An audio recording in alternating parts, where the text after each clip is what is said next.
It is semi-final day in the Australia Cup. Two huge matchups today. Both played in Melbourne as well. Melbourne City taking on Sydney FC for an all A-League matchup.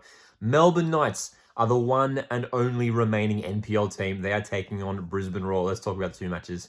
First of all, Sydney FC. This should be a fantastic matchup. These two teams played 4 times last year in the A-League season. Some mixed results. Of course, there was the two-legged semi-finals towards the end of the season. And as I mentioned, it was mixed results, but it was that final match where Sydney went down to 10 men in that second leg semi. Melbourne City went on to win 4-0. And look, at home, we'll be expected to, I think, win this game. But I don't think it's going to be that straightforward. We've seen from Melbourne City so far in the Cup campaign, maybe aside from the win against Wellington, they have struggled a little bit. They have been challenged against Metro Stars. They left it late to come back. They were down 1-0 for much of that game.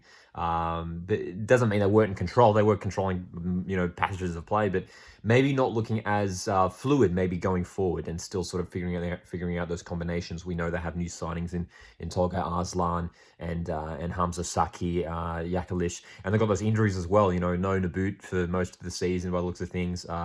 Matt Lecky's going to miss a chunk of the season as well, by the sounds of things. So, look, there's a new setup there for Melbourne City. They recently played in the Asian Champions League, drew 0-0 at home. So, again, struggling a little bit in front of goal maybe as well of late. This is a serious chance for Sydney FC, who have really impressed me in the Australia Cup so far. They've been looking really, really good.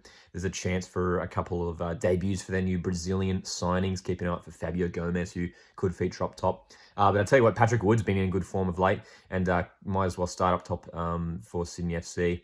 Joe Lolly was fantastic in their quarterfinal win against Western United the other week as well. I'm really, really intrigued to see how this match pans out. I'm going to go for a 2-1 win to Sydney FC, which might be a bit of an upset, but I'm really, really confident with the way the Sky Blues are playing that they can get the win. Melbourne Knights, Brisbane Roar, a huge opportunity for a cup set here. And it happened last time around in this part of the cup for Brisbane Roar. They made it to the semi-finals last year and they faltered to Sydney United. Will it happen 2 years in a row? I don't think so. I think Brisbane will win this game. Brisbane Roar, really impressive, especially with that 4-2 win against Wanderers in the Cup. That was a massive result and shows that they are capable of scoring goals, which is the thing that Brisbane have struggled with of late. Melbourne Knights, really, really impressive so far. But this is going to be a test for them. This is the first time in their Cup run that they're coming up against an A-League side. They did leave it late last time around in the quarterfinals to defeat Victorian rivals Heidelberg United 3-2. They're going to be without Mitchell Hoare, brother of Henry Hoare. So we're missing out, unfortunately, on the Hoare brothers derby there, if you like. Look, Melbourne Knights are going to throw everything at them. This is a huge opportunity for the club. Brisbane Roar, I think the way that they're playing, though, Ross Aloisi has them playing some good football. I think they will get the result here. I'm going to say this is a close one, though, potentially a high-scoring game. I'm going to go 3-2 Brisbane, maybe going into extra time. Both games could easily go either way. I don't think there's clear favourites for each game.